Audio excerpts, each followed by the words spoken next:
Sir, കേരളത്തിലെ വിവിധ ജില്ലകളിലെ വിവിധ പാടശേഖരങ്ങളുടെ ഭൂമി വികസന പ്രവർത്തനങ്ങളും വിവിധ കുളങ്ങളുടെ നവീകരണങ്ങളും എന്ന നബാർഡ് വായ്പാ പദ്ധതിക്ക് 25 കോടി രൂപ വകയിരുത്തുന്നു.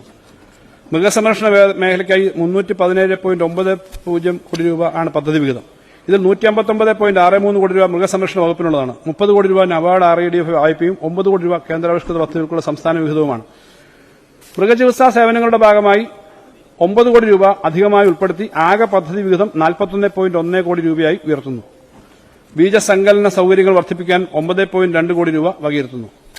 സർ, പ്രത്യേക കന്നുകുട്ടി പരിപാലന പരിപാടിക്ക് 6 കോടി വർദ്ധിപ്പിച്ച് 48.5 കോടി രൂപയായി ഉയർത്തുന്നു. ലൈഫ് സ്റ്റോക്ക് ഡെവലപ്മെന്റ് ബോർഡിന് 32.46 കോടി വകയിരുത്തുന്നു. ഗുണനിലവാരമുള്ള മാംസ ഉൽപ്പന്നങ്ങളുടെ നിർമ്മാണവും വിപണനവും ലക്ഷ്യമിട്ട് പ്രവർത്തിക്കുന്ന സ്ഥാപനമായ മീറ്റ് പ്രൊഡക്ട്സ് ഓഫ് ഇന്ത്യക്ക് 17.14 കോടി രൂപ വകയിരുത്തുന്നു. സർ, കേരളത്തിൽ വർദ്ധിച്ചുവരുന്ന തെരുവുനായ ആക്രമണം തടയാൻ മൃഗസംരക്ഷണ വകുപ്പും തദ്ദേശ സ്വയംഭരണ വകുപ്പും സംയുക്തമായി കർമ്മപരിപാടി തയ്യാറാക്കും. പോർട്ടബിൾ ABC സെന്ററുകൾ സ്ഥാപിച്ച് തെരുവുനായകളുടെ വന്ധ്യകരണം കാര്യക്ഷമമായി നടപ്പിലാക്കുന്നതിനുള്ള സാധ്യതകൾ ആരായും. ഇതിനായിട്ട് 2 കോടി രൂപ വകയിരുത്തുന്നു. സർ, ക്ഷീരവികസനം മലപ്പുറം മൂർക്കനാട് മിൽമ പാൽപ്പൊടി ഫാക്ടറി ക്ഷീരവികസന വകുപ്പിന്റെയും മിൽമയുടെ നേതൃത്വത്തിൽ നബാർഡ് വായ്പ കൂടി വിനിയോഗിച്ച് 131 കോടി രൂപ മുതൽ മുടക്കി ഈ സർക്കാരിന്റെ കാലത്ത് ഉദ്ഘാടനം ചെയ്തു. സംസ്ഥാനത്തെ സഹകരണ മേഖലയിലെ ഏക പാൽപ്പൊടി നിർമ്മാണ യൂണിറ്റാണിത്. സർ, ക്ഷീരവികസന മേഖലയ്ക്കായി 120.93 കോടി രൂപ വകയിരുത്തുന്നു. ഇത് മുൻവർഷത്തെക്കാളും 11.16 കോടി രൂപ അധികമാണ്. നെട്ടുകാൽ തേരിയിൽ പുതിയ കാലിത്തീറ്റ ഫാം സ്ഥാപിക്കുന്നതാണ്. ഇതിനായി 10 കോടി രൂപ വകയിരുത്തുന്നു. കണ്ണൂർ ജില്ലയിലെ ധർമ്മടം നിയോജകമണ്ഡലത്തിൽ ഒരു ഗ്ലോബൽ ഡയറി വില്ലേജ് സ്ഥാപിക്കുന്നതാണ്. ഈ പദ്ധതിക്ക് 3 ഘട്ടങ്ങളിലായി മൊത്തം 130 കോടി രൂപ ചെലവ് പ്രതീക്ഷിക്കുന്നു. 25-26 ഇതിനായി 10 കോടി രൂപ വകയിരുത്തുന്നു. സർ, മത്സ്യബന്ധനം 2024 ലോക ഫിഷറീസ് ദിനാഘോഷത്തിന്റെ ഭാഗമായി രാജ്യത്തെ മികച്ച മറൈൻ സ്റ്റേറ്റായും കൊല്ലം ജില്ലയെ മികച്ച മറൈൻ ജില്ലയായും അംഗീകരിച്ചിരുന്നു. സർ, സംസ്ഥാനത്തെ തീരദേശ മേഖലയുടെ വികസനത്തിനായി ഒരു തീരദേശ പാക്കേജ് അനുവദിക്കും. ഈ വർഷം ഇതിനായി 75 കോടി രൂപ അനുവദിക്കും. 55.17 കോടി രൂപ ചെലവ് വരുന്ന കോഴിക്കോട് സെൻട്രൽ ഫിഷ് മാർക്കറ്റിന്റെയും 48.24 കോടി രൂപ വരുന്ന ആലുവ ഫിഷ് മാർക്കറ്റിന്റെയും നവീകരണ പ്രവർത്തനങ്ങൾ നടന്നുവരികയാണ്. ഹാർബർ എഞ്ചിനീയറിംഗ് വകുപ്പിന്റെ നിയന്ത്രണത്തിലുള്ള കാസർഗോഡ്, പൊന്നാനി, പുതിയാപ്പ, കൊയിലാണ്ടി മത്സ്യബന്ധന തുറമുഖങ്ങളുടെ നവീകരണ പ്രവർത്തനങ്ങൾ 2025 മാർച്ച് മാസത്തോടുകൂടി മുതലപ്പുഴി ഹാർബർ 2026 ഡിസംബറിലും പൂർത്തിയാകുന്നതാണ്. ഈ വർഷവും മത്സ്യബന്ധന മേഖലയിൽ കൂടുതൽ പ്രവർത്തനങ്ങൾ ഏറ്റെടുക്കുന്നതിനായി മത്സ്യബന്ധന മേഖലയുടെ വിഹിതം 295.12 കോടിയായി ഉയർത്തുന്നു. ഇതിൽ സംസ്ഥാന ഫിഷറീസ് വകുപ്പിനുള്ള 163.31 കോടിയും ഹാർബർ എഞ്ചിനീയറിംഗ് വകുപ്പിന് 35.31 കോടിയും ഫിഷറീസ് ആൻഡ് ഓഷ്യൻ സ്റ്റഡീസ് സർവകലാശാലയ്ക്ക് 35.50 കോടി രൂപയും ഉൾപ്പെടുന്നു. കേന്ദ്ര സഹായമായി 61 കോടി രൂപ പ്രതീക്ഷിക്കുന്നു. കടലോര മത്സ്യബന്ധന പരിപാടിക്ക് 41.10 കോടി, ഉൾനാടൻ മത്സ്യബന്ധന പദ്ധതിക്കായിട്ട് 80.91 കോടി രൂപയും വകയിരുത്തുന്നു. അക്വാകൾച്ചർ രംഗത്ത് ഉൽപാദനം വർദ്ധിപ്പിക്കുന്നതിന് 67.5 കോടി രൂപ വകയിരുത്തുന്നു. തീരദേശ വികസന പദ്ധതിക്കായി 25-26 സാമ്പത്തിക വർഷം ആകെ 176.98 കോടി രൂപ വകയിരുത്തുന്നു. മത്സ്യത്തൊഴിലാളികളുടെ അടിസ്ഥാന സൌകര്യ മാനവശേഷി വികസന പദ്ധതികൾക്കായി 139.9 കോടി രൂപ വകയിരുത്തുന്നു.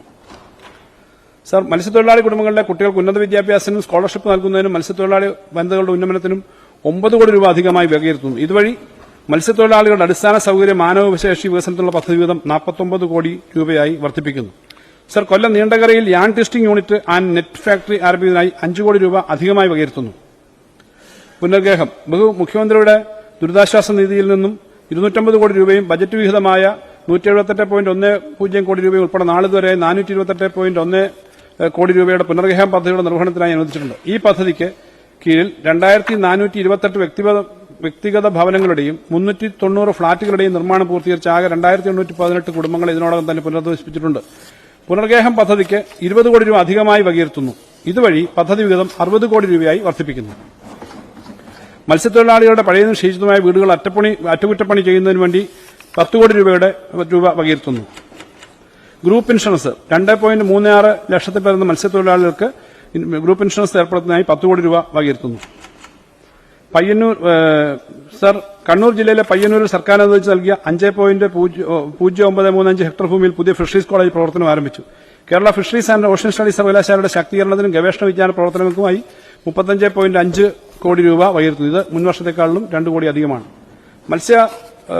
പ്രധാനമന്ത്രി മത്സ്യസമ്പദാ യോജനയുടെ സംസ്ഥാന വിഹിതമായി 40 കോടി വകയിരുത്തുന്നു. നിലവിലുള്ള ഫിഷറീസ് ഹാർബറുകളുടെ നവീകരണം, ഹാർബർ തീരദേശ പാലങ്ങൾ, ഹാർബർ എഞ്ചിനീയറിംഗ് വകുപ്പ് ഏറ്റെടുത്ത റോഡുകളുടെ നിർമ്മാണം എന്നിവ നബാർഡ് വായ്പയോടെ സമയബന്ധിതമായി പൂർത്തീകരിക്കുന്ന 20 കോടി രൂപ വകയിരുത്തുന്നു. വനവും വന്യജീവി സംരക്ഷണവും. സർ, വനവും വന്യജീവി സംരക്ഷണവും എന്ന മേഖലയ്ക്കായി 2025-26 സാമ്പത്തിക വർഷം ആകെ 305.61 കോടി രൂപ വകയിരുത്തുന്നു. ഇത് മുൻവർഷത്തെക്കാളും 27.55 കോടി രൂപയാണ്.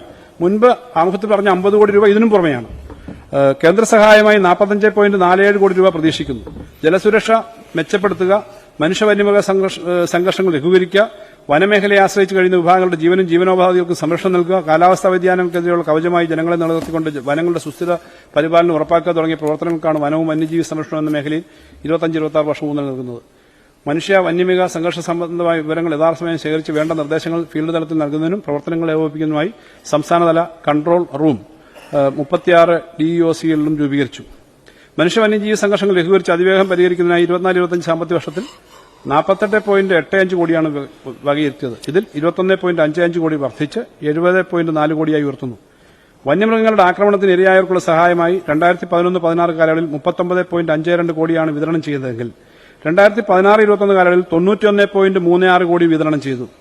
ഈ സർക്കാർ അധികാരത്തിൽ വന്നതിന് ശേഷം ഇതുവരെ 129.51 കോടി രൂപ ഈ ഇനത്തിൽ സഹായധനമായി വിതരണം ചെയ്തിട്ടുണ്ട്. നിലവിൽ പ്രവർത്തിച്ചു വരുന്ന 19 ദ്രുത കർമ്മസേനകൾക്ക് പുറമെ 9 ഫോറസ്റ്റ് ഡിവിഷനുകൾ കൂടി പുതിയ ദ്രുത കർമ്മസേനകൾ രൂപീകരിച്ച് പ്രവർത്തനം ആരംഭിച്ചിട്ടുണ്ട്. ഇതോടെ ആറാട്ടുകളുടെ എണ്ണം 28ആയി വർദ്ധിച്ചിട്ടുണ്ട്. വനാശ്രിതരായ പട്ടികവർഗ വിഭാഗങ്ങളിൽ നിന്നും 500 പേർക്ക് പുതിയ ബീറ്റ് ഫോറസ്റ്റ് ഓഫീസർമാർ തസ്തിക സൃഷ്ടിച്ച് PSC മുഖേന അവർക്ക് 2023 നിയമനം നൽകി. പ്രവർത്തനക്ഷമമല്ലാത്ത ഫെൻസിംഗുകൾ അടിയന്തരമായി പ്രവർത്തനക്ഷമമാക്കുന്നതിന് മിഷൻ സോളാർ ഫെൻസിംഗ് 24 എന്ന പദ്ധതി സംസ്ഥാനത്താകെ നടപ്പിലാക്കിയിട്ടുണ്ട്.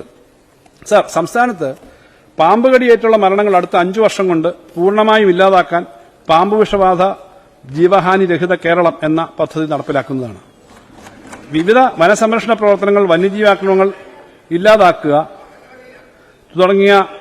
തുടങ്ങിയ ഘടകങ്ങൾ ഉൾപ്പെട്ട വനസംരക്ഷണ പദ്ധതിക്ക് 25 കോടി രൂപ വകയിരുത്തുന്നു. വനസംരക്ഷണ പ്രവർത്തനങ്ങളുടെ ശാക്തീകരണത്തിനും അടിസ്ഥാന സൌകര്യ വികസനത്തിനുമായി 50.3 കോടി രൂപ വകയിരുത്തുന്നു. പ്രൊജക്ട് എലിഫന്റ് പദ്ധതിയിൽ ഉൾപ്പെടുത്തി പെരിയാർ, ആനമുടി, നിലമ്പൂർ, വയനാട് ആനസങ്കേതങ്ങൾ മെച്ചപ്പെടുത്തുന്നതിന് 3.5 കോടി രൂപ വകയിരുത്തുന്നു. കോട്ടൂർ ആന പുനരധിവാസ കേന്ദ്രത്തിനായി 2 കോടി രൂപ വകയിരുത്തുന്നു. സർ, ഗ്രാമവികസന മേഖലയ്ക്കായി 2025-26 798.74 കോടി രൂപ വകയിരുത്തുന്നു. മുൻ വർഷത്തേക്കാൾ 598.75 കോടി രൂപ അധികമാണ് ഈ വർഷം വകയിരുത്തുന്നത്. മഹാത്മാഗാന്ധി ദേശീയ ഗ്രാമീണ തൊഴിലുറപ്പ് പദ്ധതിയിൽ ശരാശരി തൊഴിൽ ദിനങ്ങൾ വർദ്ധിപ്പിച്ച് രജിസ്റ്റർ ചെയ്ത തൊഴിലാളികളുടെ ഉപജീവന സുരക്ഷ ഉറപ്പാക്കുന്നതിനുള്ള പരിശ്രമം നടത്തുകയും 10.5 കോടി തൊഴിൽ ദിനങ്ങൾ സൃഷ്ടിക്കുകയും വഴി 3,875.76 കോടി രൂപ വേതനമായി ലഭ്യമാക്കുകയാണ് 25-26 സാമ്പത്തിക വർഷത്തിൽ ലഭ്യപ്പെടുന്നത്. പ്രധാനമന്ത്രി ഗ്രാമസഡക്ക് യോജന എന്ന പദ്ധതിയുടെ സംസ്ഥാന വിഹിതമായി 80 കോടി രൂപ വകയിരുത്തുന്നു. സർ, നിലവിൽ ഇൻഫർമേഷൻ സെന്ററുകളില്ലാത്ത ബ്ലോക്ക് പഞ്ചായത്തുകളിൽ ഇവ സ്ഥാപിക്കുന്നതാണ്. 2025 നവംബർ 1 ആകുമ്പോഴേക്കും അതിദരിദ്രരില്ലാത്ത കേരളമെന്ന ലക്ഷ്യം കൈവരിക്കാനുള്ള ഊർജിതമായ പ്രവർത്തനത്തിന്റെ ഭാഗമായി സർവേയിലൂടെ കണ്ടെത്തിയ 64,006 കുടുംബങ്ങളിൽ 44,539 കുടുംബങ്ങളെ അതിദാരിദ്ര്യത്തിൽ നിന്നും മോചിപ്പിച്ചു കഴിഞ്ഞു. ഇനി